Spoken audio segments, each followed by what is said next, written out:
నిమిషం కూడా కాకముందే ఇక్కడ ప్రమాణం స్వీకారం చేస్తున్నాడు.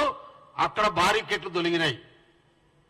ప్రజలకు పట్టించుకోకుండా ప్రజల్ని దోసుకోవడమే ఎజెండాగా పెట్టుకొని సొంత ఆస్తుల్ని, సొంత ఫామ్ హౌజుల్ని, పెట్రోల్ బంకులో పనిచేసే కేటీఆర్ కూడా సొంత ఫామ్ హౌస్ని తయారు చేసుకున్నటువంటి వ్యక్తి ఇవాళ కాంగ్రెస్ ఇచ్చిన హామీలు 420 హామీలు అంటున్నాడు.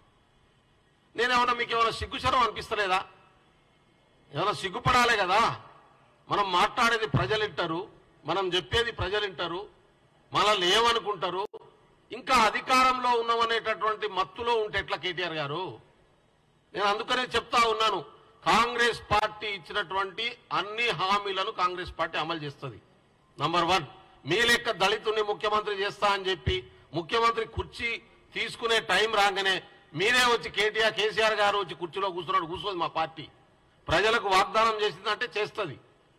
48 గంటలు గడవక ముందే బస్సులలో మహిళలు ఇలా ప్రయాణం చేస్తూ ఉన్నారు. 1 కాదు 2 కాదు, 6 కోట్ల దాదాపు 6 కోట్ల మంది 6.5 కోట్ల మంది మహిళలు ఇప్పటికే ఫ్రీగా ప్రయాణం చేసినటువంటి పరిస్థితి. మీరు చేసిరా మీ ముఖాలకు ఎప్పుడన్నా? ప్రభుత్వ యంత్రాంగం గ్రామ కార్యదర్శి నుంచి చీఫ్ సెక్రటరీ దాకా ఇవాళ అందరూ పనిలో ఉన్నారు. మీ ప్రభుత్వంలో ఎప్పుడైనా ప్రభుత్వ అధికారులు పనిలో ఉండగా చూసిరా మీరు? కలెక్టర్లు ఎప్పుడు పనిచేయగలరా చూసిరా మీరు? ఇవాళ అధికారులు గ్రామాలకు పోయి ప్రజల దగ్గర దరఖాస్తులు తీసుకోగా చూసిరా మీరు? ఎవరైనా కేటీఆర్ ఎందుకు చేయించలేకపోయినావా? పెద్ద పొగరాటం మాటలు మాట్లాడుతున్నావు. నువ్వు మంత్రికి ఉన్నావు కదా. నీ మున్సిపల్ అధికారులు ఈ హైదరాబాద్ సిటీలో ఎక్కడైనా పనిచేయగా చూపించినావు ఆ రోజు?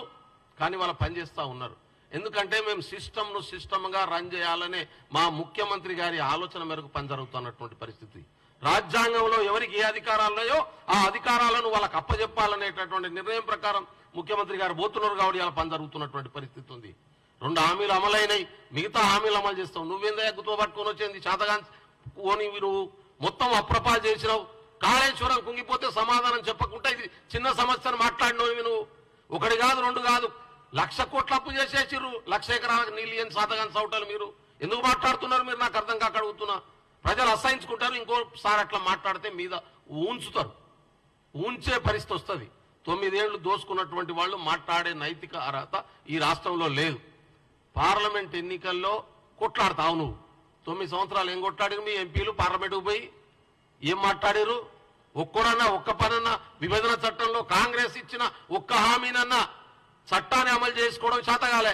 నీ ప్రభుత్వానికి గాలే, నీ ఎంపీలకు గాలే. ఇక నువ్వు పోయి కొట్లాడేదే ఉంది.